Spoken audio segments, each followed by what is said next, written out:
You're watching Points of Interest.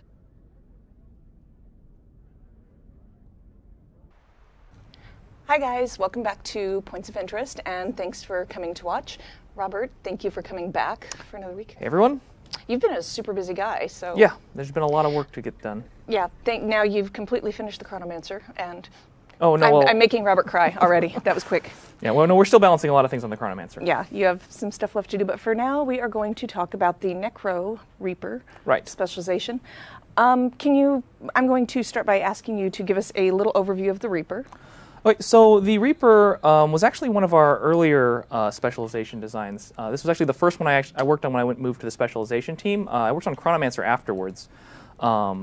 The Reaper is a little unique and a little special to me because it was the first specialization that we experimented with changing the F1 skills with. And did really well. And that kind of set the tone for a lot of the other specializations moving forward. The F1, it looks a lot different than it did back then, but the first thing was that we changed the F1. Like we didn't even have the scythe when we first started it out. Seriously? Yeah, no, you just kind of swung at air. Like we just kind of made do with invisible weapons. There's a swinging a sword joke somewhere here. Probably. Yeah. But it was basically, you know, the early prototype, I built it out, and it had a secondary Death Shroud mode where that was melee. And you know, when we started showing that around the rest of the team, they're like, "Hey, this is really cool. We should do this for all the specializations. Have a special, try and change their F skill if possible." Mm-hmm. And so that was kind of why the Chronomancer and the Dragon Hunter have turned out the way they have. So they kind of came about thanks to that. So yes. Thank you, because those are super cool, and some of the ones that you guys haven't seen yet are really, really cool. So that kind of paved the way for the defined playstyles that we're going to talk about later too, and the character themes. Yeah, it also kind of was one of the early ones that had a theme through the minors, where the minors kind of explained the theme of the character. I went over this a little bit in the blog post, but we'll go over it again today just for people who missed that. Yeah, that's actually a good point to get started, because I know you guys are excited to take a look at this, so why don't we go ahead and start with the traits and let you talk about that. Oh, before we start, speaking of traits, I wanted to mention, I don't want to take too much time away from the Reaper, but I know that a lot of people wanted to know about the Chronomancer traits that we didn't get to last time. Those are posted on our forums right now. The whole list of them, all 9 of them, we just didn't get to them. Yeah, we were running super long last time, so right. We've got them now. So moving on, let's bring up the trait panel. Let's take a look. So the Reaper's first trait is this one here, Shroud Knight. And Shroud Knight basically gives you the new Reaper's mode with your F1. It replaces your Death Shroud with Reaper's Shroud. It's pretty straightforward. We'll get into the Reaper's Shroud skills in a minute. Do you want to scoot it up a little bit so they can see? Oh, sorry. Everything. That's okay. It's totally my fault for setting up the scene that way. Yeah, I really like these icons. These are great looking icons. So the second minor is Shivers of Dread, and what this does is it causes you to inflict chill on your opponent whenever you inflict fear. We wanted to really work with the Necromancer's iconic fear condition, but we also didn't want like this melee kind of Reaper character to be sad when he feared people, because you know, it really sucks when you're fearing a guy and he's just running away from you and you can't catch him. So we wanted to make sure that you had a way to catch them. And then the last one here is Cold Shoulder. This is another chill-based trait, and this kind of ties in his whole chill theme. And what it does is it causes your chill to last longer, and if an enemy is chilled and he hits you, you'll take less damage from them. And so this really helps you stay tanky when you're meleeing with a bunch of guys. Nice. All right, so next we'll go over the minor traits, or sorry, the major traits, and we'll start with the Adept tier. The first Adept tier is called Augury of Death, and what Augury of Death does is it's an augment to your shouts. I mentioned in the blog that all of the shouts strike enemies. All of the shouts will strike up to at least 5 enemies, depending on how many enemies are around you. And Augury of Death will cause them to recharge faster for each foe they hit. It starts out, it's at 7% right now. This is the value we're working with at the moment. So if you hit 3 foes, you'll get the usual 20% recharge. But if you hit all 5, you'll get a 35% recharge. Okay, so let me just clarify, it's up to 5 enemies. Yes. Not a minimum of 5. No. Okay.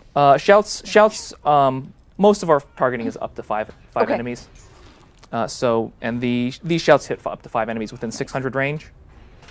So it's pretty, if you can get, it's not too hard to get a lot of enemies with this. You showed me that.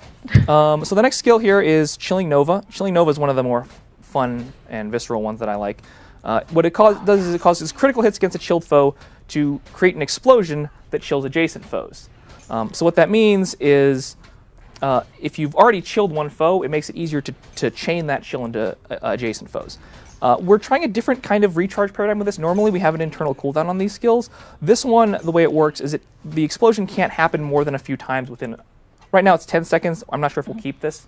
But instead of having it so that, okay, this happens once and then it can't happen for a while, and then it happens again, and then it can't happen for a while. This can just happen like 3 times in a row, but then you have to wait for the full cooldown. Gotcha. You know what? This is a good time to point out that the numbers are not final. Yes, the numbers are not final. We are still experimenting with these values. Like some of the chill numbers are a little too high right now, I think, and so those will probably change before you guys play this in whenever the beta comes out. Very probably. And so, chilling Nova is really great. It's very fun and visceral because like you see these chained ice explosions. Hopefully, we'll get to see a little bit of that in the videos later. The last miner, sorry, I keep calling them miners, but they're adepts. Is called Relentless Pursuit. This makes you very hard to snare, and the reason behind this is because necromancers have fairly limited mobility options, so we don't want this guy to just automatically be stopped as soon as he gets snared. Right. And so what this does is it gives you a reduced duration of cripples, immobilize, and chills to help you kind of close the gap. And if you're in Death Shroud, the reduction is doubled. Now again, these numbers aren't final, but this is what we've got so far, and it makes it so if you're in Reaper Shroud, you're very hard to stop.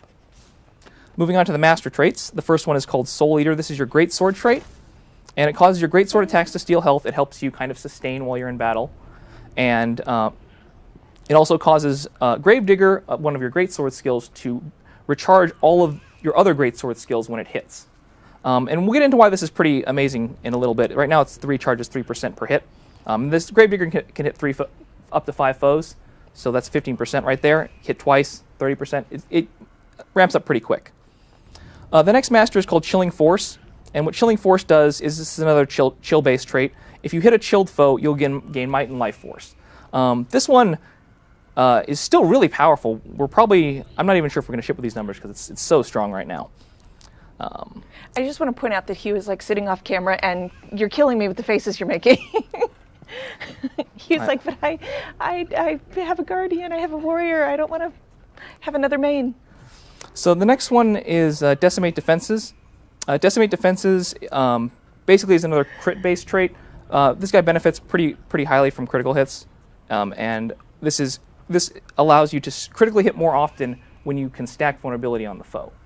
So every stack of vulnerability gets you an extra 2% chance to critical your target. Again, these numbers aren't final, but right now it means if you have 25 stacks of vulnerability on a target, you'll have a 50% crit chance. Pretty nice. High. This combos really well with one of the other soul reaping traits that gives you a 50% crit chance while in Death Shroud. Next we'll move on to the Grandmasters. The first Grandmaster here is called Blighter's Boon. Props if anyone recognizes the reference on that one.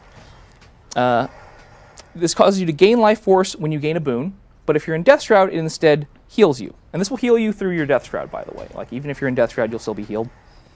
And these numbers seem a little low, probably, but in practice, this is probably one of the most powerful traits we have, and we're still looking at ways to limit this because there are a couple builds out there right now that he's really hard to kill because he just gets a lot of life force back very quickly. Also, the numbers aren't done. Yeah, the next one is. We can't say that enough. Sorry. Sorry, that's fine. The next Grandmaster is called Deathly Chill. What this does is it causes chill to deal damage. It's similar to Terror, which is in one of the curses traits that causes fear to deal damage. This kind of lets you get a little bit of extra condition damage in with all of your chills. If the foe is below a certain health threshold, which is 50%, the damage increases. So you're kind of encouraged to chill a guy and then get him below 50% as fast as possible. And the last one is called Reaper's Onslaught. One of the big themes of the Reaper is that he's a little slow. If you want to this is kind of a trait that we made to offset that a little bit. It lets you kind of go on a little bit of a Reaper's Rampage.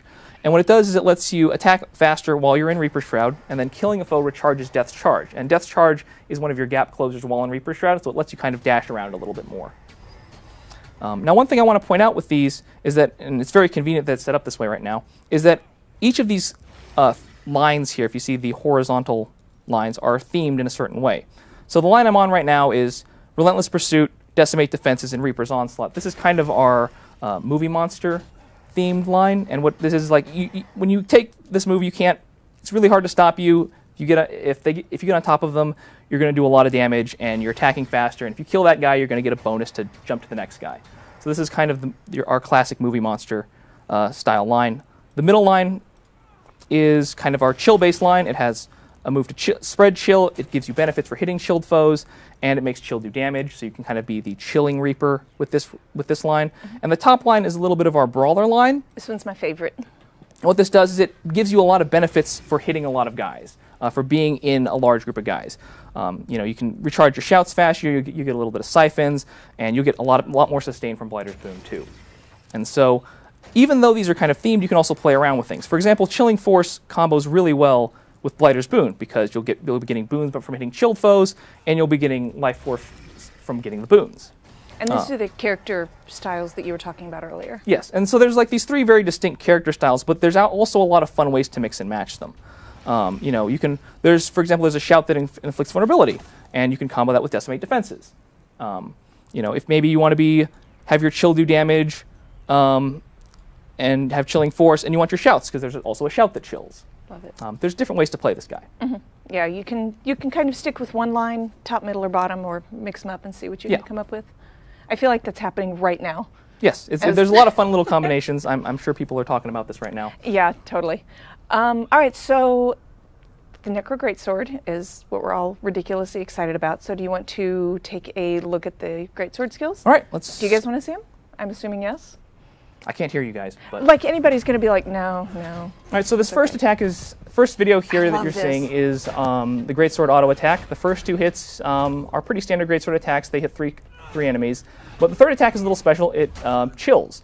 Now, normally we shy away from putting strong conditions like chill or cripple on your auto attack. Warrior does have it on his sword, but in this case, we wanted the Greatsword to feel a little different from a lot of weapons. It's also, you'll notice these attacks are slower than Greatsword attacks on any other profession. They're not that much slower. They're about a quarter second slower, I think, overall.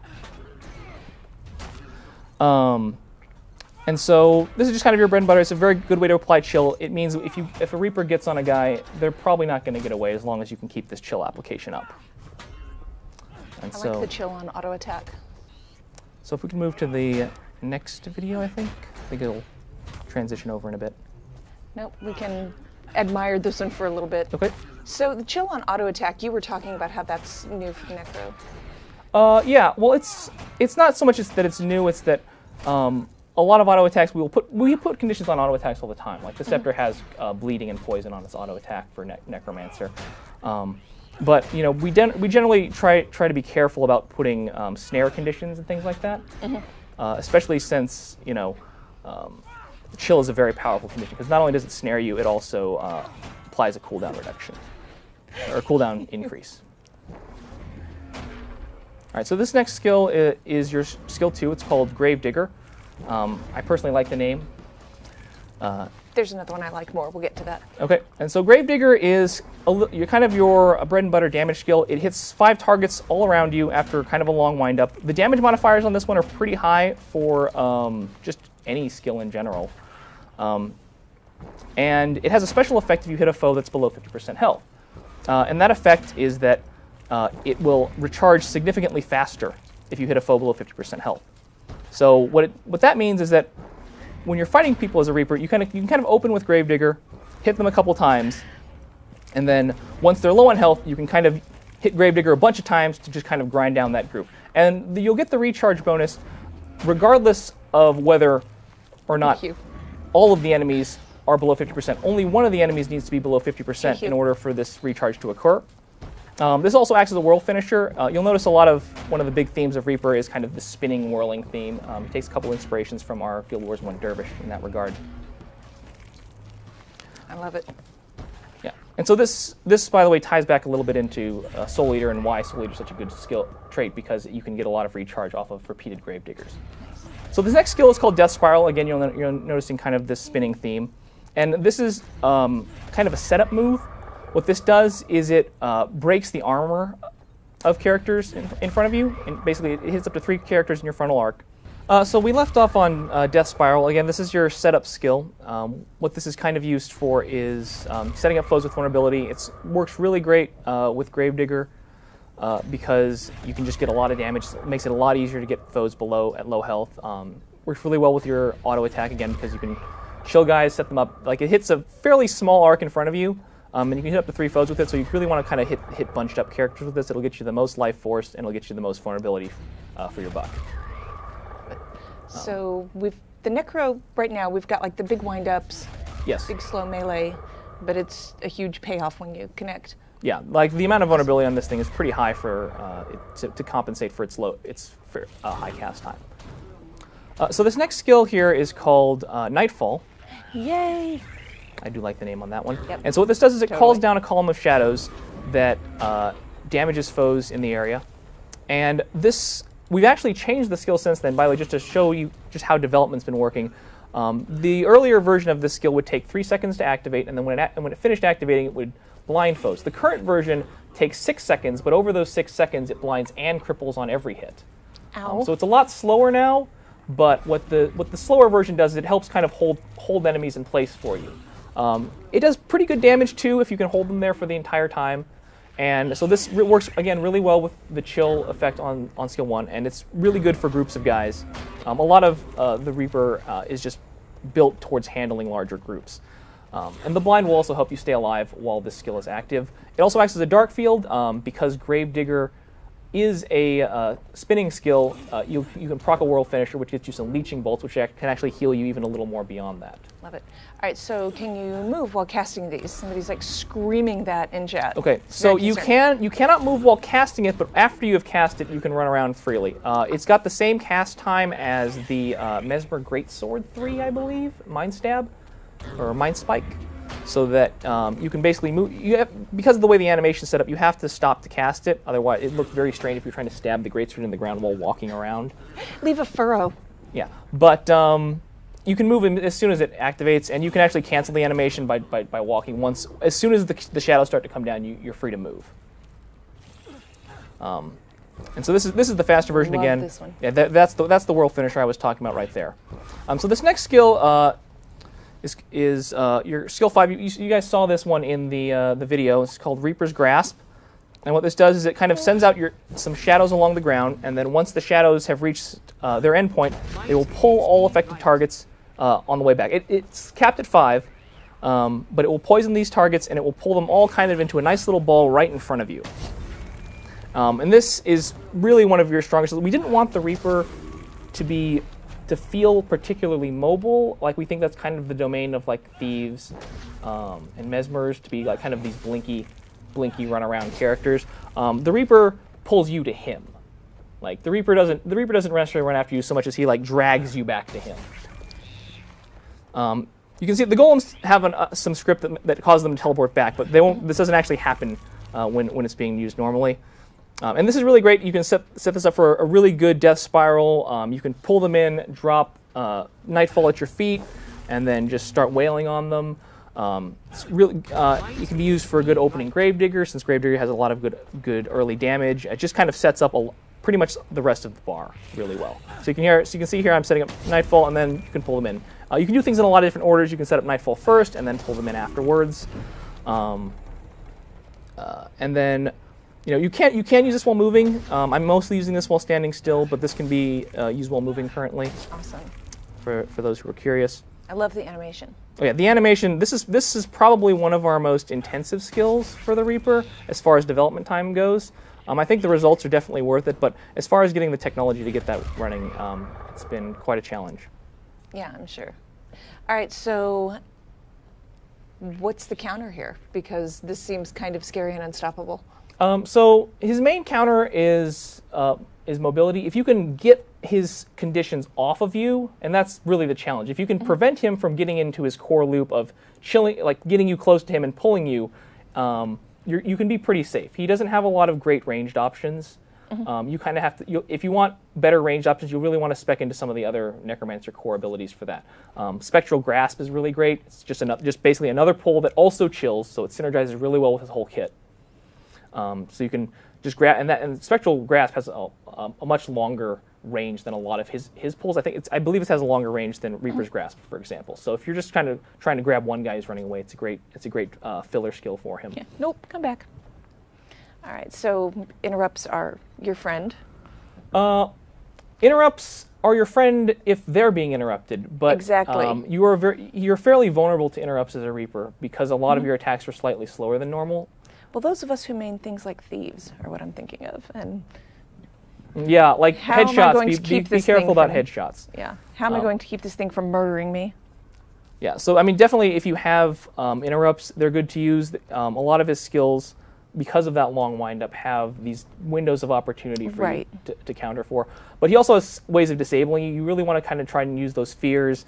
The pull is also a disable. So trying to disable the enemy to set up your skills. Like I said, placing Nightfall first is a good way to prevent Nightfall from being interrupted, because if you place it first and then pull them into it, they don't have a chance to interrupt it. Yeah. All right, I'm kind of wanting to play with this. So let's take a look at the F1 skills, Okay. because that was the big overhaul that we were kind of excited about. Right. So when you spec into Reaper, you'll get a full set of 5 skills for your Death Shroud. All of these skills correspond to an existing Death Shroud skill, and they will inherit traits from them.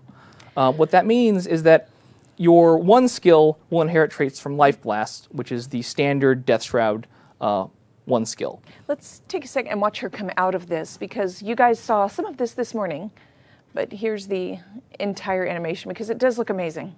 Yeah, the wings I think really sell a lot Yeah. of the effect on this. I'm expecting a lot of Reapers to be running around with that Blackwing backpack.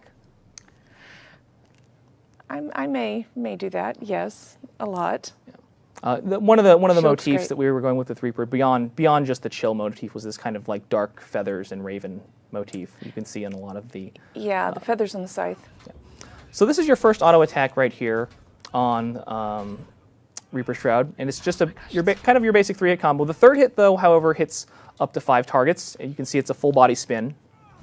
You can see 3, and then oh, sorry, it looks like I wasn't quite in the right position on that one. There we go. 5 hits. This will inherit all traits from Life Blast, which means, so if you trait Life Blast to give you Might, this will give you Might when you swing it. If you trait Life Blast to inflict vulnerability, this will inflict vulnerability. If you spec into Doomfire, every attack will set foes on fire. So it's got a lot of really cool options with the existing Necromancer specs. And it's a very fun melee-oriented skill. This skill is also your life force generator while you're in Shroud. The final hit will generate life force for each foe hit. So yeah, you can see I am inflicting vulnerability. I don't know if that was from my rune or not, though. It's a pretty powerful hit. You'll notice it's a little faster than the Greatsword. We wanted the Reaper Shroud to feel a little faster than normal. Gosh, it's so great. Yeah, we basically wanted to feel like, so Greatsword is kind of your slow weapon, but when you go into Reaper Shroud, we wanted to feel like that was just a really big moment of power for you. So you're like, all right, now I've got this side, now I'm just going to go wreck someone. Yeah. And the AoE on this is pretty incredible. You can get a lot of fun things with the different traits. You can get your chilling Novas off to spread chill, and then chilling victory to gain a lot of might off of this. And can Or we take chilling a second? force. I'm sorry. Let's take a second to thank the animators too. Oh yes, It looks amazing. the streaks on the side are pretty amazing, and this So it'll gorgeous. really show here on this attack. So this is your skill 2 while in Death Shroud. It's called Death Charge. This one's my favorite. This one spins the scythe in front of you as you dash forward. The scythe can hit as you dash forward, and then when you reach your location, you'll do kind of a poison explosion to poison foes. Now, this skill takes after Dark So Path, which used to be a teleport. Now, this doesn't go as far as Dark Path, but it has a lower recharge. You'll also ignore any movement impairing abilities, like this will go the same distance even if you're chilled or crippled. So this is a good way to try and close the gap with people if they're. So you can kind of dash forward, switch out of Reaper Shroud, and then try and grab them with the claws on Greatsword 5 as one of your options. This is also the skill that gets instantly recharged by the Reaper's Onslaught trait. So you kill a guy, you dash to the next guy. You kill a guy, you dash to the next guy. So somebody just named this the Necrocopter, Yes, which it's makes me so happy. Yes, I really like how the effects on the side just play into that spiral theme a lot. So this one can be traded with Pathic Corruption, and you can convert boons to conditions on foes on that final hit. This is the third skill. It looks a little loud right now. This is not the final effects for this. This is called Infusing Terror. And what Infusing Terror does is this takes the place of Doom, which, as you recall, is the Fear skill on Death Shroud. And what this does is instead of giving you fear, this one actually makes you stable. It gives you stability on a pulse. And I know a lot of necromancers are wanting this, and we think it's really important, especially for the Reaper, to have stability because of the slow speed of his attacks. So you can go into this mode, and you'll get stability every pulse for a short duration. Now, the skill, once it's activated, however, flips over, because we still want you to have access to fear. And what you can do while it's active is you can shatter this armor, this fear armor that you've kind of put around yourself to make you stable, and instead it will fear guys in a small radius around you. It doesn't have the range of Doom, but it can fear multiple foes. And this, again, chains really well with the Shivers of Dread, which causes you to chill when you fear. So much happiness about stability. Yeah. This is an earlier version that we took the video from, where the stability is going off of you when you activate the Shroud. We've since changed it so that the stability does not end. The stability is not removed when this ends, so you can actually activate this to get some stability, then drop out of Reaper's Shroud, nice. And you'll still have that stability, however many stacks were lingering. Love it. So this is your skill 4. This is called Soul Spiral, and it's just very basic. You spin to win. It does a lot more hits. It does a lot of hits. It takes after Life Transfer, which was your kind of tanky skill originally. We've moved around a couple of the effects on these skills. So you'll notice that the chill that used to be present on your skill 2, Dark Path, is no longer on it. We moved that to the skill 5, which we'll go over in a minute. This one has become more of a direct damage skill instead of a life force regaining skill. We've moved the life force regain from this skill onto your auto attack while in Reaper's Shroud, and then moved this is just kind of a pure damage skill. You press it when you want a lot of things to die. And it hurts things. It does a lot of damage. It actually hits a few more times. I think it hits a few more times than life transfer, but not that many. I think it's maybe like 2. I think it has like 2 extra hits on it. It's a little hard to tell because of the way our hit tracing works in Havoc. But this is a great skill. You know, this was also featured in the video. This is what our big Norn Reaper was hitting those. I guess those were Mordrum guys. I'm just distracted by how painful this looks. Oh yeah, it does pretty good damage. And so this also acts as a world finisher. Again, there's several world finishers in this character set. Both here, the third attack of the auto attack is also a world finisher on the Shroud, and then Gravedigger is also a world finisher. So he's got three world finishers. Okay. And now here's where you start to put things together. This last skill is your F5. You can see the name here is Executioner's Scythe. And what this does is it scales up. It's a very slow attack, but it scales its damage based on how low the enemy's health is. It's basically a second execute. He gets 2 executes. Gravedigger is kind of one of his executes, and this is a second execute. This is more of a one-time execute, whereas Gravedigger you can kind of use it multiple times to try and grind down the last 50%. This one, if they're already low, this is just going to do a ton of damage. This freezes the foes that it hits, and it also chills them, and it leaves behind this chilling field. And what that chilling field means is you can combo with a lot of your other abilities. Death's Charge is a leap finisher, so you can leap through the field when you're done, as I just did in that last scene right there. Mm-hmm. And you get Frost Armor, and Frost Armor further reduces the damage you take by chilling foes that hit you. So you actually can get a lot of fun new applications of chill out of this. You can activate skill 4, spin through it, shoot these chilling bolts everywhere, stack up a lot of chill on the same target. You can use your other world finishers while in this field. It's a really versatile skill that combos well with the rest of his kit. All of these golems are like, what did I ever do to you? Yeah, seriously. I don't. This Reaper doesn't like golems very much.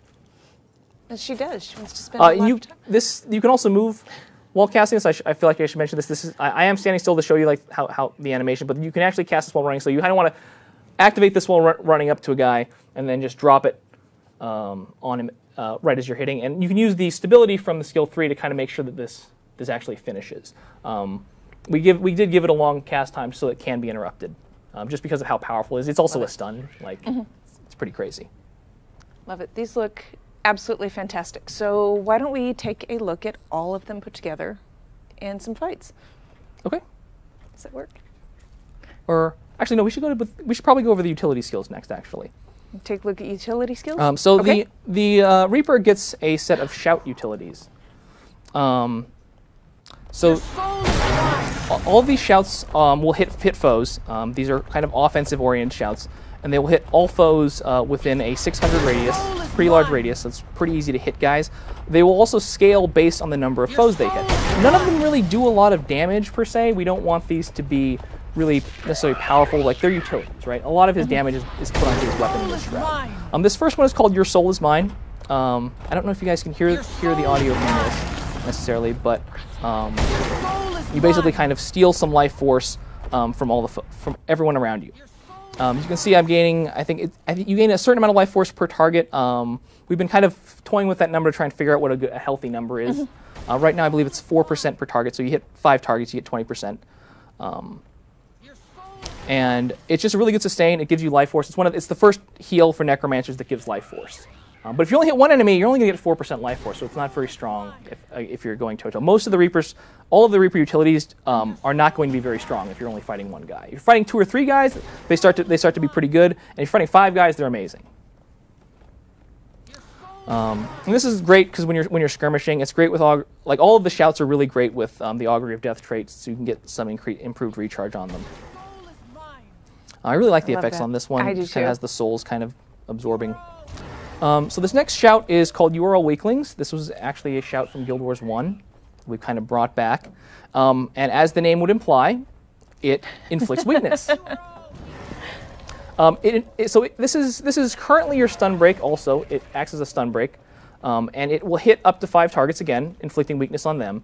And then for each target that you hit, you will also gain some might. Now, it's a very short duration amount of might you get, but you get 4 stacks of it. So if you hit 5 targets with this for a couple seconds, you'll have 20 stacks of might. Oh. And this basically says... Hugh looks terrified. And this... So this is a really fun skill because you can... All of a sudden, all of your enemies are doing less damage to you. This is a great survivability skill. It doubles as a kind of a burst damage skill. You can gain a lot of might and then just go into Gravedigger and just smite a bunch of guys that are in front of you. Love it. And just take them down. So the more killing at once, the better.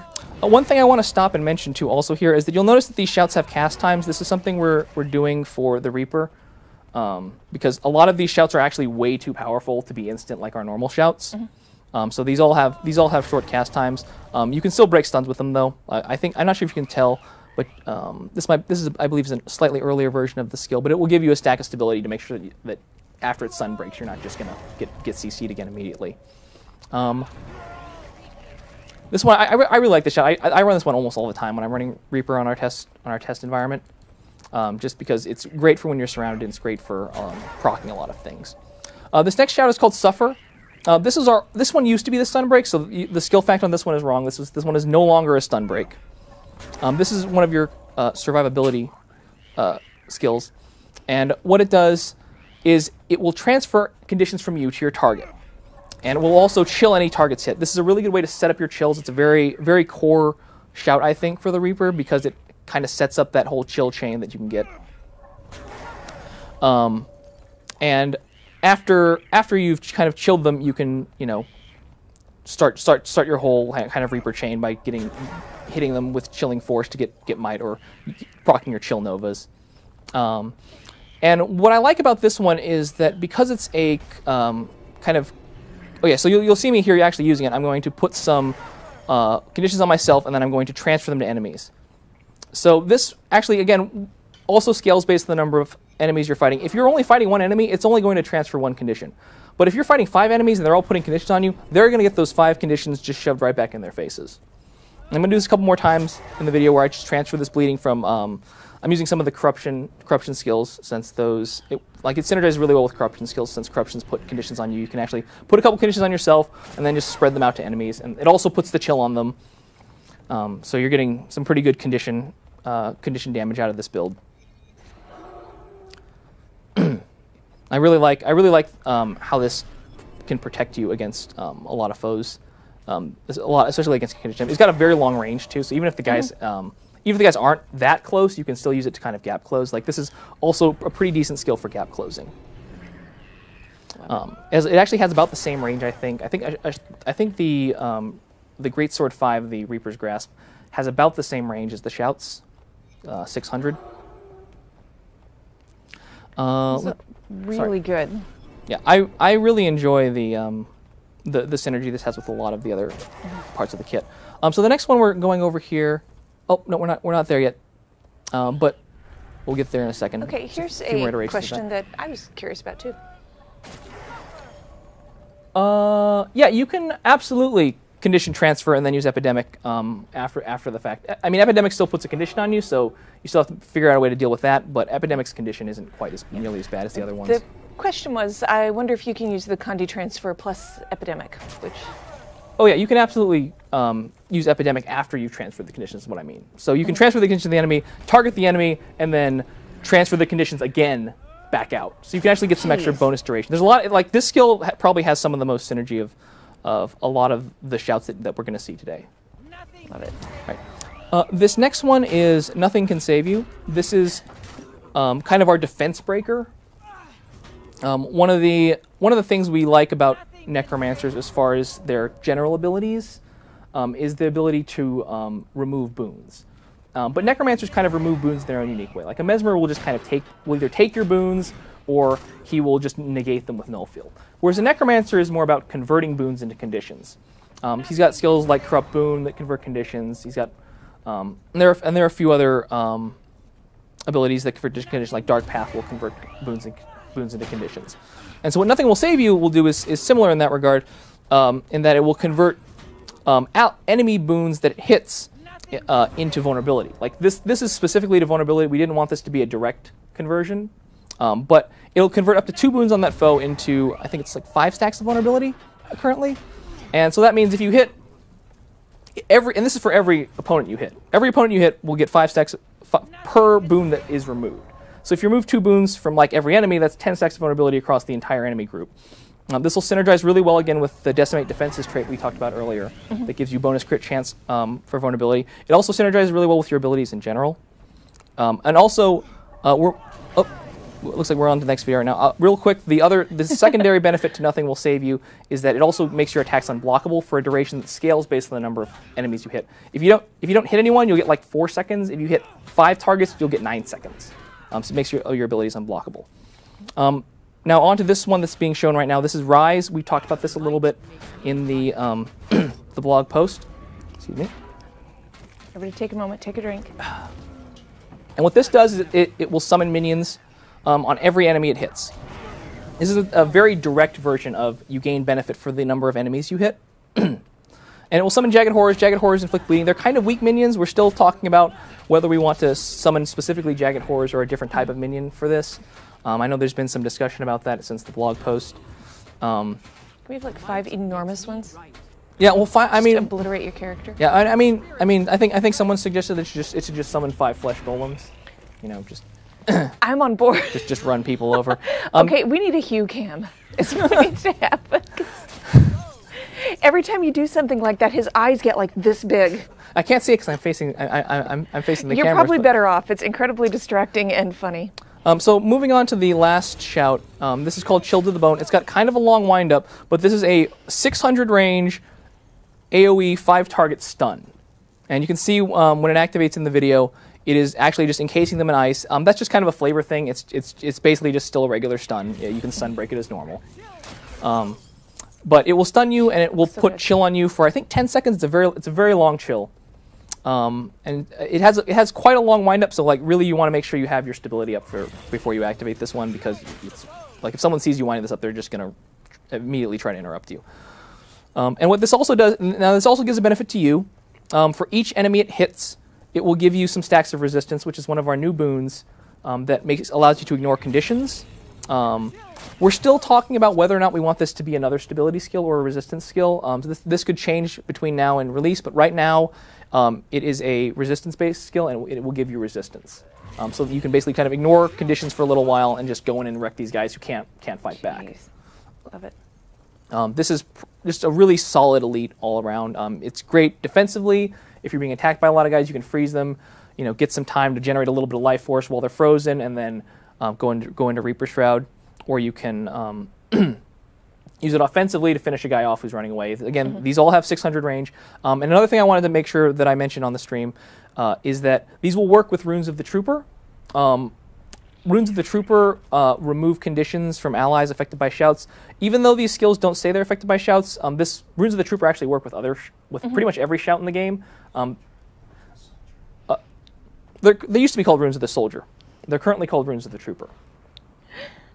I am so sorry I didn't stop you on that. Yeah. Thanks. And so basically, sorry, I lost my train of thought there. It's okay. Totally all right. So other, like the warrior shout on my mark, for example, only targets an enemy, but runes of the trooper will still proc with that, and it'll still remove conditions. So you can still play your your supporting necro if you want, like run your shout runes and shout at people.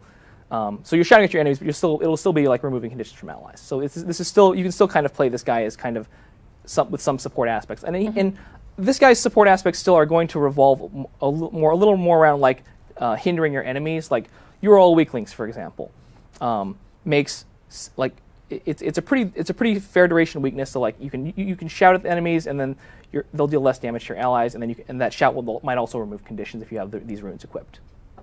That looks amazing. So you've really been hard at work. Yeah, this guy's been a long time in the making. Yeah, I can kind of see the hard work back there. So do you want to take a look at everything? Yeah, so we'll show some video next of, I guess, some fights of just kind of pulling everything together. This is just fighting around ore. You can see kind of how getting some chill on them. Now that small explosion you just saw, that was chilling Nova. It's a little hard to see sometimes in these fights, but you can freeze a guy, and then the chilling Nova, I think, yeah, those small explosions are the chilling Nova proccing. So what that's doing to him is it's extending the duration of the chill, and also doing a little bit of damage. Chilling Nova actually doesn't do much damage. It's more about spreading the chill than the damage. So you can see, a fun part about playing Reaper that I really like is being able to kind of just switch in and out, jump in and out of Death Shroud, jump back to my Great Sword every now and then, cleave guys down, just pull a bunch of guys into me, fight as many as possible. Like this is a really fun fight. You dash in with Death Charge, and then just spin and just decimate a whole group of guys. Oh my gosh! Like, and you can see my health is still pretty high. I'm there's the Gravedigger finish, by the way. Gravedigger, again, it recharges significantly faster if the enemies are already low on health. These numbers, again, are not final, but seriously, it's not done. And so you can see here I'm using Blood Magic right now to get some extra healing off of this, just to help out with my sustain. Reaper's actually pretty strong with the Vampirism from Blood Magic. You can see that there's another Chilling Nova, by the way.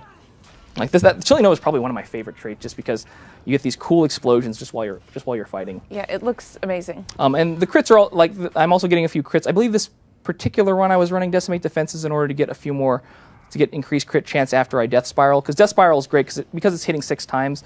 It'll be putting the vulnerability on, and then which means every subsequent hit has a higher crit chance.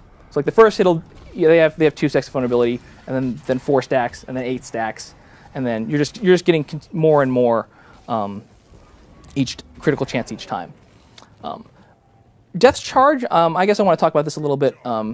Is a little hard to use sometimes because Death Charge functions a little more like Burning Speed in that it will dash through enemies to the target. So you have to kind of be a little careful. It's really fun to kind of drop a chill field and then roll back and then dash back in. Mm-hmm. There's some really fun play with that one, but you have to be a little careful with how you use it. I also wanted to talk a little bit about some of the things that you probably saw in that video. I was using Blood Magic. I'm not sure it actually came up too many times there, but one of the changes we've made to Blood Magic recently is that we've allowed the siphon effects from Blood Magic, specifically from like the Vampiric trait, to heal you while you're in Death Shroud. We got a lot of feedback after our core specialization review on Necromancer. I don't want to take too much time with this since this is about the Reaper, but because it's concerned kind of all Necromancers, I wanted to bring it up. Did you want this?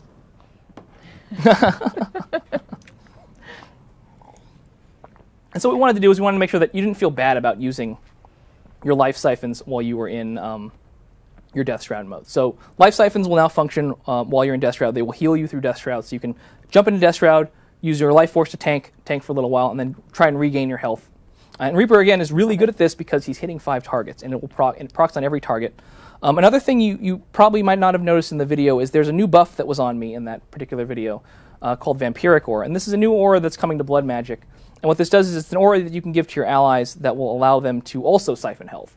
So we feel that like that necromancers really want to have that kind of support, and I know that there was some feedback that people were expecting Reaper to be that supporty guy, and he has some support, but again, his support is mostly based around, you know, weakening enemies.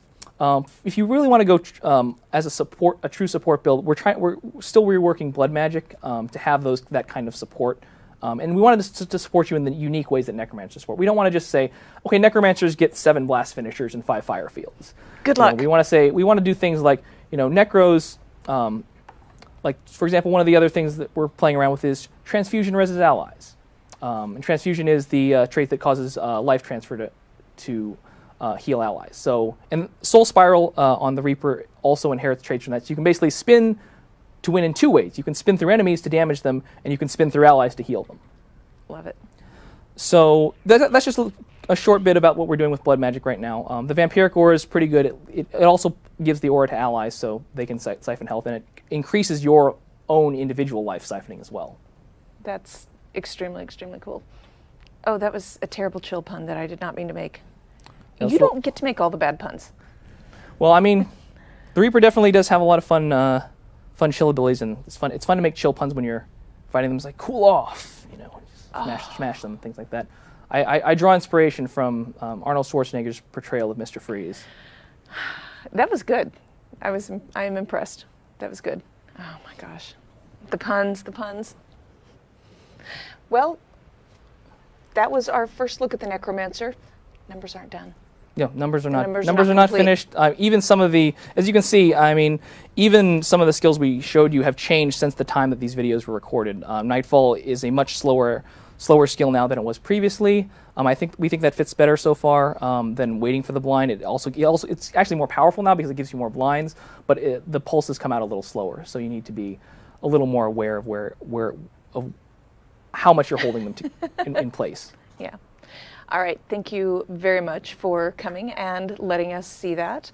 I do want to take a couple minutes to go through some fan projects before I shoo you out of here and we start PvP 101. The first one that I do want to talk about isn't a picture, but this is from, if you were watching POI last month, we had a message from Daniel asking us to say hello to his significant other on her birthday. Her name was Kat. She was overdue with she was getting close to due with their second baby and miserable and not feeling very well. So he just asked that we say hi from Dan, their son Leland, and the baby bump. The baby bump was born on April 23rd and is now a part of their family. So welcome, Lacey. Congratulations, Daniel and Kat. Congratulations. And we are very happy. And Kat, I assume you're probably feeling a lot better, so congrats. And happy birthday, Lacey, a little bit late. Yeah. All right, so let's take a quick look at these fan projects. The first one comes from Pascal, and it's Pascal's Daily Doodle. I love this one because it's a real-world piece that just they had fun with. Yeah, I really like the way that this piece has this kind of like flowing liquid feel to it with the it's flames. It's got like the flames coming out of the charged mouse, but they feel almost kind of like a lava lamp almost. This whole portrait gives that kind of vibe off to me. I like the lava lamp. The first time you saw it, you were like, "Whoa, psychedelic char!" Yeah, it is which pretty, also works. It is a pretty psychedelic char. Yeah, I kind like of the use of colors. I think is really strong on this one. Yeah, I really, really just liked looking over this because there's so much to see, and there was actually so much going on. I didn't notice the claws coming out until I looked it over like 4 times. Yeah, I'm really impressed because this is what this guy does on a daily basis. Right. This is just a daily doodle. I'd like to see what gets churned out with a little more time put into it, like maybe a couple days. Yeah, you can actually find this on the Guild Wars 2 Tumblr, and I will tell you how to get your own stuff on there in a couple minutes if you don't already know. But Pascal has a lot more going on their Tumblr, and it looks amazing. It all looks this good. So it's not all Guild Wars 2, but it's all still incredible. So let's scoot to the next one, which I really, really like. This one came from Shahina, and I'm sorry if I butcher your name as always, but I will just go ahead and read this part. I'm practicing landscapes again with Guild Wars 2 as a source of inspiration. The area portrayed is Gandharan Fields, one of the human areas. One of my favorite events there is where you have to protect this Dolyak from the swarming undead. So I really wanted to draw that Dolyak. I'm sure there's a lot left to improve on this drawing, but I did my best and had fun practicing different lighting, which is why there's also a daylight version of this drawing. So you can, again, find this on the Guild Wars 2 Tumblr and navigate to the daylight version from there. It's gorgeous. Yeah, I really like the way that the clouds are kind of working in the background and how it kind of the clouds kind of blend into the water on the bottom. Like they have that same kind of feel to it. Yeah. I think what's really impressive about this to me is just how much effort was spent on the backgrounds. I think when people start drawing or painting in a lot of cases, like they focus on the subject rather than the backgrounds, but this is kind of almost a picture about the background. Yeah, it's most of the thing. And you got the Dolyak in there and there's a good focal point there, but here's my favorite part about this. I did my best and had fun practicing different lighting, and you're getting better and better, and you're already amazing, so good for you. Keep it up. So I've said several times before, they send stuff, a lot of people will send stuff in and almost be like apologetic about it. Pretty much everything is better than anything I can do, so I'm not going to judge you guys anytime soon. Keep sending them in. All right, let's look at one last one. This one is from, again, I feel like I'm butchering names. This one's from Quemble, and this was actually a commission for either a friend or guildmate. You didn't say, but it's stunning.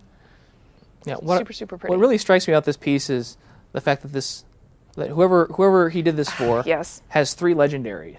Like, my gosh, that must have taken a lot of effort and a lot of gold. You know how many legendaries I have?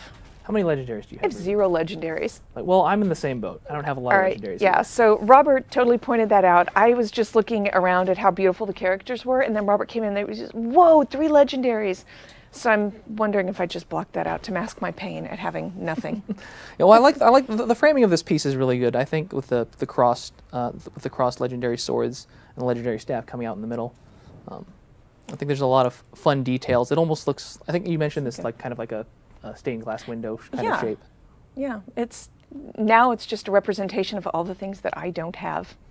So someday, one of these days, I will have a legendary. All right, well, those are all the fan projects. You can go to the Guild Wars 2 Tumblr. We want to see all of your fan projects. We want you to take a look at what everybody else has already sent in. So head over there and hit the submit button to see how that works. We are going to pause in specialization reveals next week because Robert's tired. That's not actually why. I am tired, though. He is tired. You guys have been working super hard. Well, we've also been working on a lot of the core trait revisions. Like this blood magic thing has been taking. I've been putting a lot of effort into that one as well. Well, I've seen more than we can talk about here, but it's looking really, really good. But next week we have something extra cool to reveal, and we're going to need an entire show for it. So we're going to pause in the specialization reveals, but do not miss Ready Up next Friday at noon. So, Robert, thank you. We're going to take a look at another project that I really, really liked from Richie Bogato Procopio, and I will see you later. Okay. Thank you so much.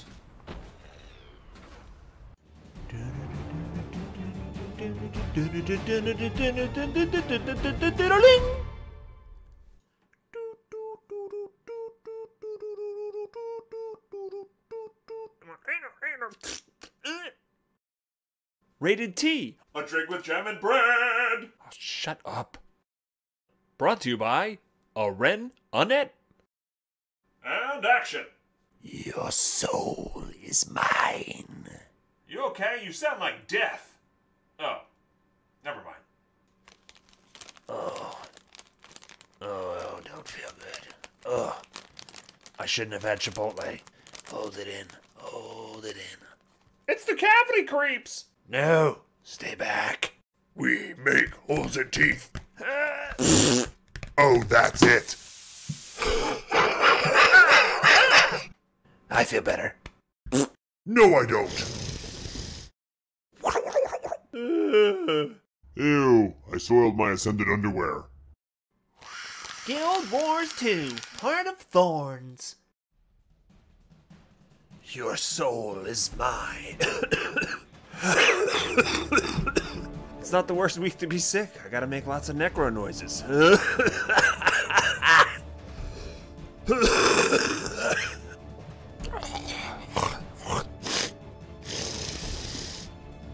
Ooh, that's a good one. This is the way to rake in the subscribers. Sounds of phlegm. Oh God, what am I doing? Subscribe!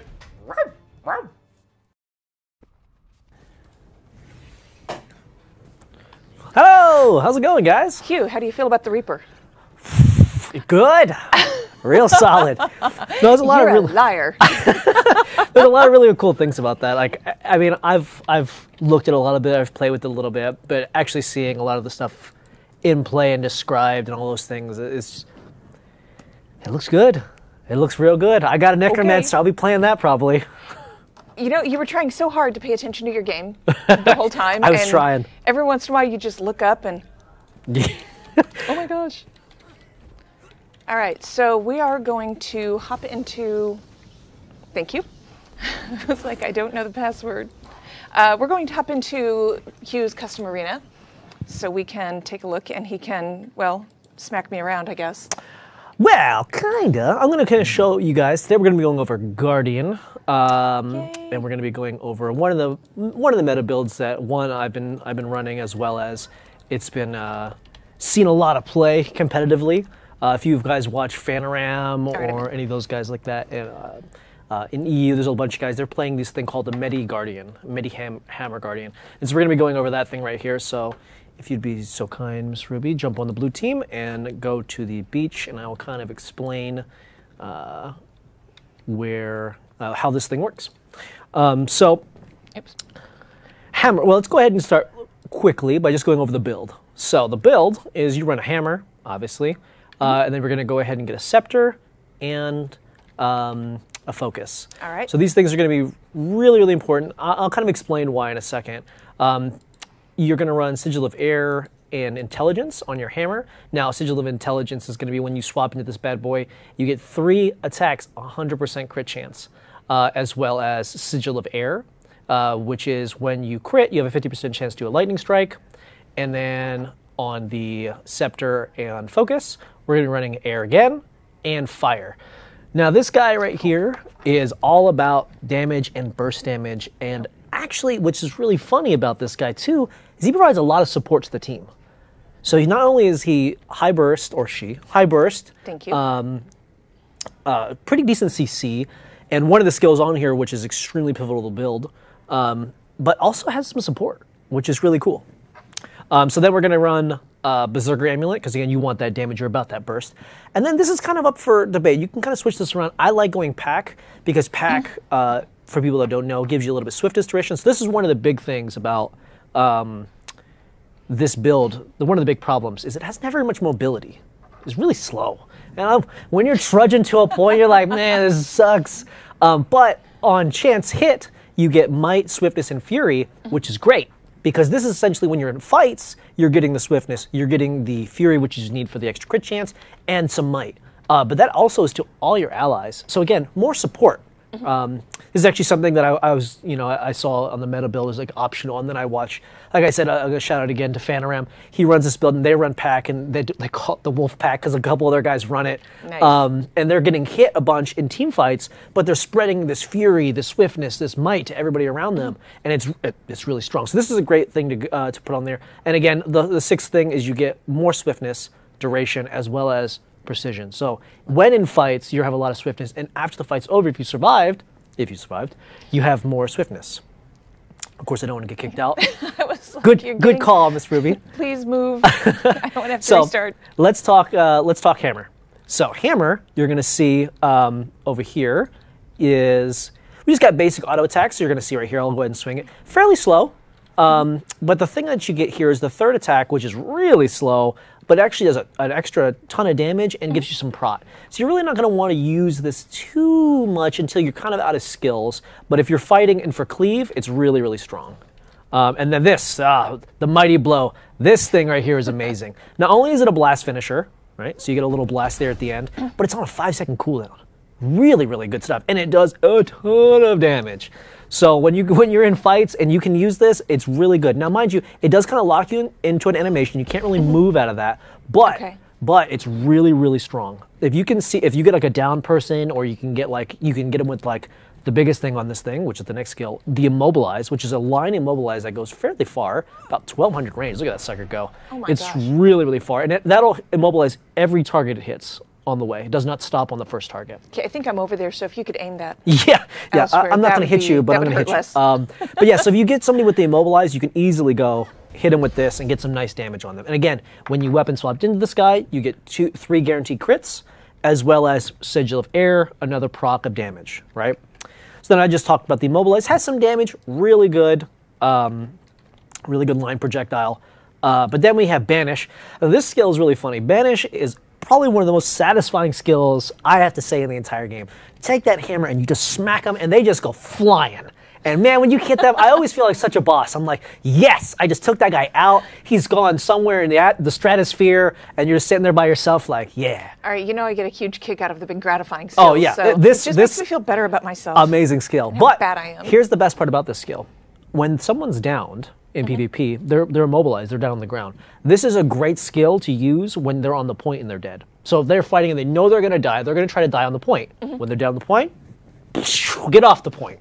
And it gets them out there, and so it's really good. Like, the only exceptions you got to worry about is thieves and elementalists, because they can come back to the point with misform, or they can blink back. So wait for those to happen. When they use those, then banish them off, or get them off, or start the stomp to make them use those skills defensively, so you don't get the stomp off. And as soon as they don't, banish them off Do the it point, and they're good to go.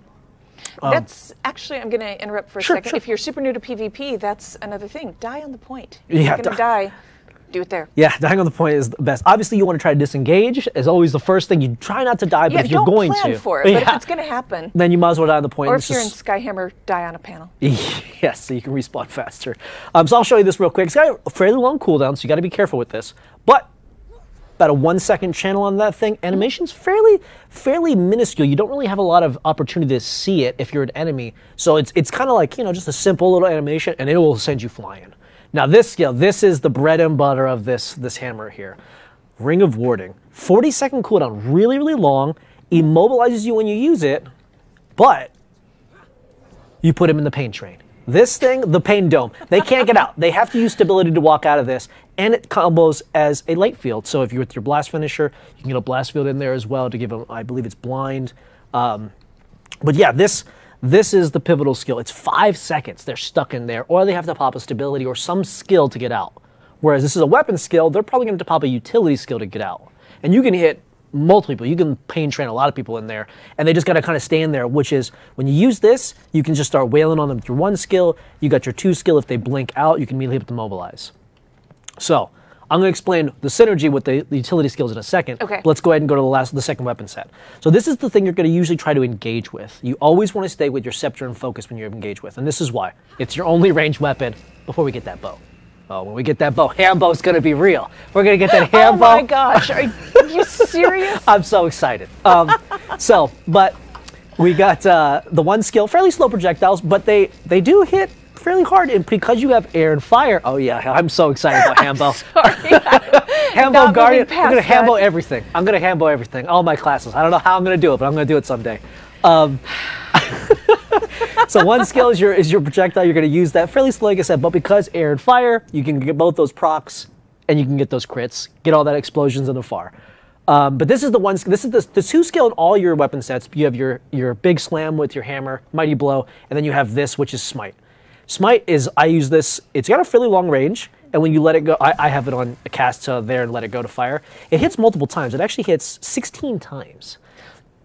So I am, reflexively irritated looking at that. I've been on the receiving end of that a lot lately. yes, it's really good, and it kind of sets up your virtue of justice to give you the burning stacks and all the other things that go with that, right? Then we have Chains of Light. Chains of Light. This is what makes this really good. It's an immobilize on a 1/2 second cooldown with a 900 range. This sets up your smite. So I walk over to a foe, I click them, I immobilize them with this really quickly, and then I drop smite on top of them, make them have to blow a cooldown, and then you're getting your fire procs. You're also swinging at them, giving them some pressure from afar, make them commit to you or make them pop utilities. So when you come in with the hammer, you're good. Next thing is Ray of Judgment. This thing is it's a line, kind of like a line projectile. So you fire it like this. Woo. It will bounce off them. It'll blind them on hit, bounce back to me and give me regeneration or an ally. and then it will bounce again. It bounces 4 times. So you have a possibility of blinding them twice and giving yourself or an ally regeneration.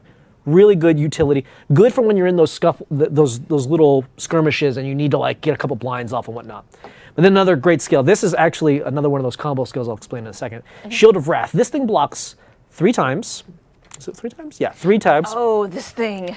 And then after it blocks, if it doesn't block 3 attacks, if you're not being focused, it explodes for a ton of damage, right? This is great for stomps. This is great for getting the damage for burst. It's great for you to block a specific skill, and it's instant, so I can be stunned and pop this. So it's really, really good. 45-second cooldown. All these skills, like the 4 and 5 skills, are really, really long cooldowns, but they have big, big, big things, big moments, right? So let's go ahead. I'm going to go over utilities real quick, and then I'll go over traits, and then we'll go into a couple fights real quick about it. So shelter. Go into a couple fights. Shelter is your heal. It's amazing. It's 2-second block, 30-second cooldown, and it heals you for a fairly decent amount of life. I got 1,400 life right now, about 1,500 life. So it heals me about a third of my life, right?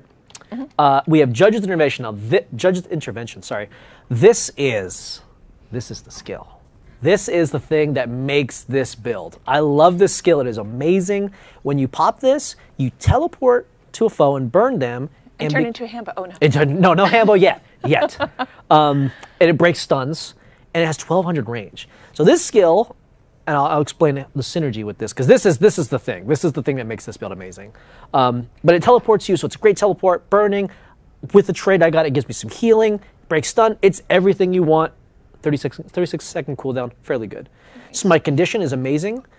Cure a condition, nearby foes do more damage if you cure a condition. So you want to wait for yourself to have a condition on you, but when you do it, it's a big AoE, it's instant, and it does a ton of damage. So this is great. Again, another instant skill. Now this one's your oh crap button. This is a stun break, and it converts all conditions on you into boons and heals you. So you're like, wow, I'm getting spiked by a bunch of conditions. And I'm stunned. I can break that, convert everything, and be good to go. All right, I'm going to need 4 of those. Yes, yeah, I would love 4 of those. More than once. And then the last thing is going to have renewed focus. Long cooldown, but it's essentially a 2-second invulnerability. Now the thing you got to be careful with is because it's invulnerability, you can see on the tooltip I'm hovering over right now, it prevents capture point contribution, which means if you're trying to defend a point, what's going to happen is you're actually, if there's another person on there, you're going to go invulnerable so you can't take damage, but they're going to start decapping the point, or if they're trying to cap the point, they will cap the point for 2 seconds. So it's a little scary. You got to be careful. Ideally, you don't want to be the one standing on the point. You want to have somebody else because you're the kind of squishier person. However, this skill brings up all of your virtues. So you'll get your virtue of justice, your virtue of resolve, and your virtue of courage all back. So ideally, what you'd be doing is popping these, and when you're done with those and you need a break, also a heal, you pop this, 2 seconds of vulnerability, get your heal, again from the trade I'll explain in a second, as well as get all of these guys back up again. Love it. Okay, so let's go ahead. I'm way too familiar with that one. It's really good. The problem, and I do this all the time still because I'm a noob, I will pop it and then I'll dodge. And that'll break the channel and I lose. You don't get the heal, you don't get your virtues back, and you just canceled your invulnerability. Let me see. Probably the worst thing you could do.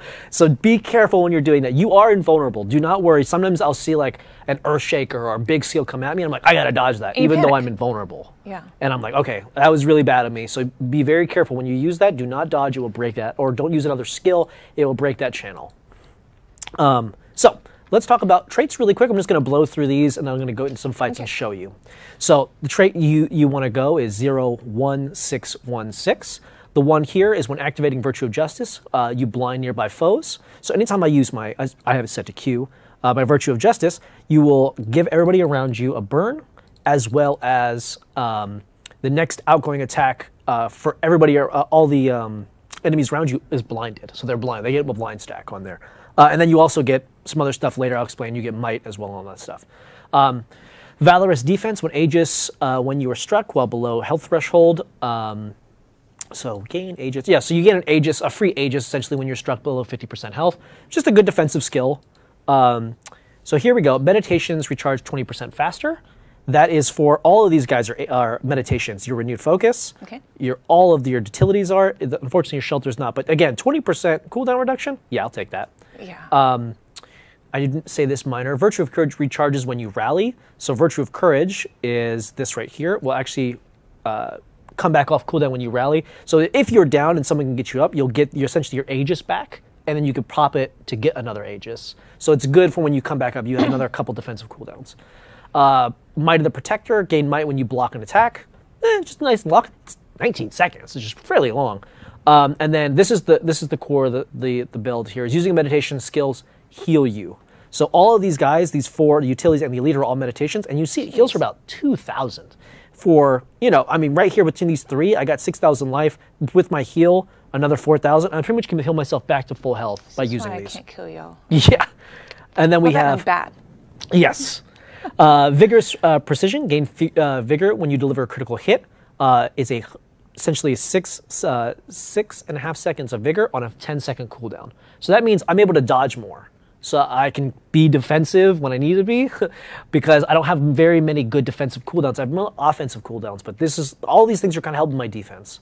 And so then we get to Inspired Virtue, which allows you to get Might, Regeneration, Protection when you activate these virtues. So all those things make sense. Prot, all that good stuff. Deal more damage under the effect of Aegis. So when I use Aegis and I have Aegis on me, I'm actually going to do 20% more damage, which is a lot. So when I'm coming into a fight with Aegis, I'm going to do a lot of burst damage up front. Virtue of Retribution, so I get retaliation when I pop activate a virtue, just so people hit me, they take damage. Yeah. And then Absolute Resolution, activating a Virtue of Resolve removes conditions from nearby allies. Virtues of Resolve's passive is stronger. So this is, again, going back to that whole, supporting your allies. So if someone's downed, you can pop Virtue of Resolve and Virtue of Courage to remove any condies that are down on them, give you, which I'm about to talk about in a second, which is stability to yourself, and I believe and allies. So you can pop both those virtues on top of a downed body, essentially clear them of any conditions. So a lot of times they'll have bleed or poison or stuff like that, which slows you down, and they can be banished, right? Because somebody can go over there and knock them off the point. You can give those 2 virtues down, and then essentially they have stability and they have no condies on them, which lets you rally them up really fast. And you're doing it to yourself, so if you're getting spiked as well, you're giving yourself stability and yourself cleansing all those condies, as well as healing and doing all the other things that are on this massive tooltip, right? So if they're on fire. Yes. You're also giving them protection, all those things, right? And then Power of the Virtues, deal extra damage for each boon you have, 1%. We're going to have a lot of boons on us, so this makes sense. So Love it. Let's talk about combos here. Let me show you the combo that makes the most sense, what makes this build. So when I'm in Hammer, right, if I use Ring of Warding, I'm stationary. I can't move, right? I'm stuck. So it's really hard to land this skill. But if I had an instant teleport skill that would teleport me 1,200 range to an enemy, per se, I could start channeling this skill because it's instant, and as long as there's not a red bar underneath this Judge's Intervention, so you can see I'm really far from you, but I can actually go Trying to make it farther. No, don't you run. You can't run. So even if you go up this path, right, I can teleport all the way up here, so this is really good. This is about to suck, isn't it? Yeah, so 100%. So what's really cool is you can do stuff like this. Go to the point, Ruby. Go up to the point up there in the middle. I can actually be down here. Why am I doing this? This is gonna hurt. I can be on this point down here, right here, and I'm actually in range of you right now. So I'm going to hit Ring of Warding, and then I'm going to hit Judge's Intervention really quick in quick succession to get those. Oops. Okay, I didn't get it there. I actually should have targeted you. So if I would have targeted you, that would have worked perfect. But yeah, my so finger slipped. You can see that if you're down in spots like this and you actually have this on, that's just a complete fail. You can actually teleport places. I'll do it in a second. If I was on deaf, I would have done that perfectly. But on live.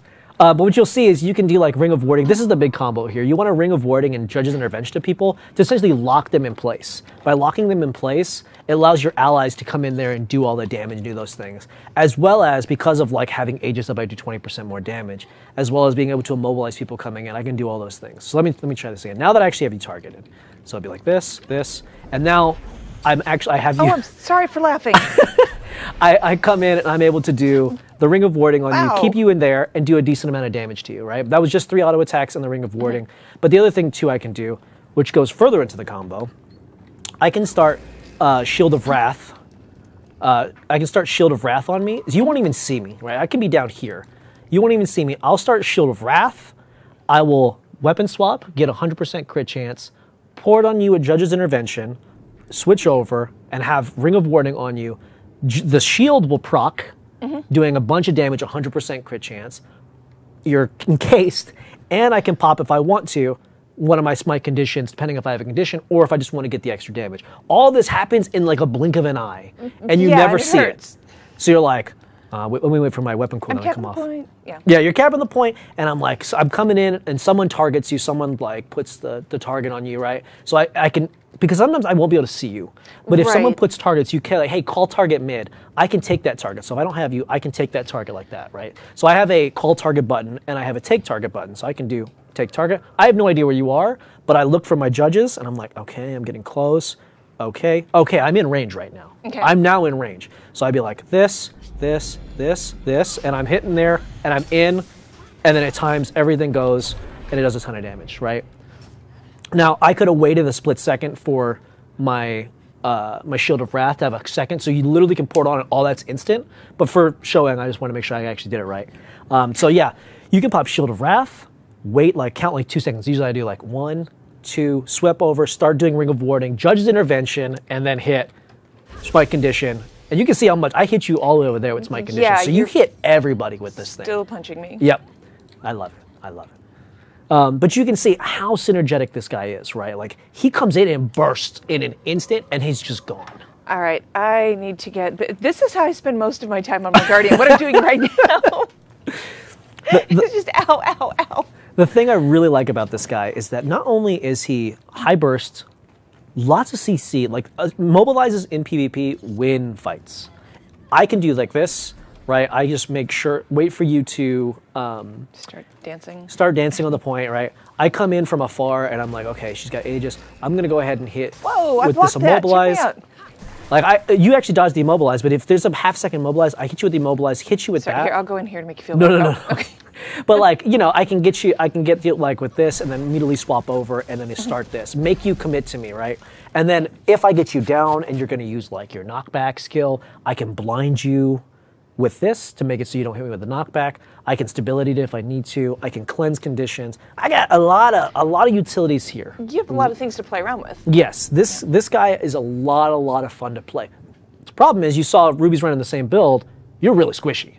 I hit you with like 3 auto attacks and you take half damage, right? Like you got to be really careful with this build. So this build, I would ideally say what you want to do with this build when you're first starting out is just get the ropes, really feel it out because it dies really fast. So the last build we showed you was the Warrior Shout Bow, really tanky, lots of shouts to keep you up. This is similar because you're doing all your utilities are kind of healing. You're doing those things. You have a lot of blocks and vulnerabilities, blinds, immobilizes, all those things.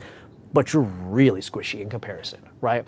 Like you'll fight somebody, and if you get 2v1'd, you're going to go down really fast. You got to make sure you call for friends, get out, mobilize, put Ring of Warding down, do whatever you got to do to get out of there, right? Okay, calling for friends I'm good at. Please help, I'm getting beat up again. But yeah, like the fun about this build, the absolute fun is when you have like, you know, you're with a couple friends or you're with a decent team and they can call targets for you and you can be like, you know, you get your ring on and they come in and they do your thing and then you're just like getting all these AoE retaliations. You're getting ow, stop. Yeah, I'm at half health. You can come in and do a lot of good with this guy, and as well as he's so good at giving support. So, homework, guys. I want you guys to try this guy. I would say when you start out, I would put like a soldier's amulet on. Just for starting, get used to the flow, get used to the ranges, get used to like the skills and how a lot of them have pretty decent wind up, stuff like that. So I would say start with soldiers. So it's the tanky, get a little more life on you, get a little more tanky. Slightly less squishy. Yes, much less squishy. Try that out, guys. Play around with it, have some fun. Like the other build here, there's actually, if you go to Meta Battle, there's another build too, which is Greatsword instead of Hammer. If you want to try another build, try that guy too. Again, go with soldiers, really simple. Go with those guys first. But I like Hammer. Hammer's a lot of fun. I love Hammer. But try soldiers, guys. Oh my gosh. Play with this build. It's on Meta Battle. It's at the top. Medi Guardian. Hook this guy up. Play it. Go into Unranked Arena. Go into Custom Arena. And have some fun. Have some fun. Teleport That around, is- put some rings on people, immobilize people. It's so I much would fun. like to enjoy this as much as you do. I and have so much fun. This not guy be as scared as I currently am. was funny because when I play warrior, right, I'll play like my shout bow or my hand bow or things like that, right? And I always feel like I sacrifice something going one way or the other, right? When I'm hand bow, it's just me. It's all about me, right? All about me. But when I play shout bow, it's all about my friends. All about, supporting everybody, dropping banners, doing all those things, Okay. right? But when I'm Mediguard, I feel like I can kind of get a little bit of both worlds. I have my burst, I have my damage, I have my mobilize, and I have my support. This guy's good. He's a lot of fun. All right, so the age of Ruby's shoutbow is over. I'm sorry, I still have her. Yeah, I will no. still play her sometimes. She's and think of really you. good. Yeah, it's really, really good. I love shoutbow. It's a lot of fun. But now it's time for my guardian. Playing right. with friends and having all those guys to support you when you play this makes it even better. All right, so you're about to get kicked. I guess it doesn't matter anymore. All right, so I'm going to get started on this. You guys are going to do homework with me. And here are the things that we kind of harp on every time, but I think it's for a good cause. Yep. Metabattle is your friend. Yes. Metabattle.com is your friend. I feel like I'm almost shilling when I say this, but I cannot emphasize enough how absolutely valuable my custom arena has been. Oh yeah. Going in there we're leeching off of Hughes right now. Yeah. But we are going in there with guildmates, and I am practicing that way, and it has made an enormous, enormous difference. It took me a while to work up my courage to jump into unranked. You guys remember that? But I think getting that experience and getting that where I had guildmates who were willing to come in and take it slow and say, why don't you just, try this and see how you feel about it, because you're not going to be able to go into even unranked and say, hey guys, I'm kind of learning, I want to practice a thing, so can you just stand there and let me wail on you for a little while? It turns out that's not really well received. Yeah, I can imagine. They laughed at me. So I'll give this one a try for a couple weeks, and Yeah. we'll see how I do. And it's you guys not- try it with me. And it's never bad to switch back and forth with stuff you're a little comfortable. If you feel like I'm in a rut, take a break. Go play something else. Go play another character that you're really fond of, like Shoutbow or There it Element's is. List. I was about to say, what would you suggest?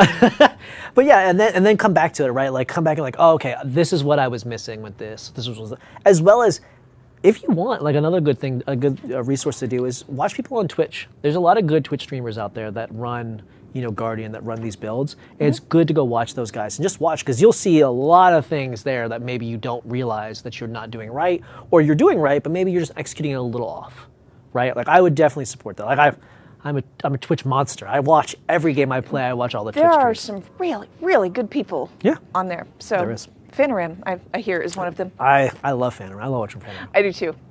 All right, thank you very much. Wish me luck on my homework. Yeah, Well, look definitely. at this. My little pie chart is half orange. We're going to make that a whole lot more blue. Excellent. No, that's I've good. been doing my homework. That's awesome. Yeah. You have a lot better than me. I got like 99% warrior and 1% guardian, and Dude, we need to work on this. I do. My orange is real. All right.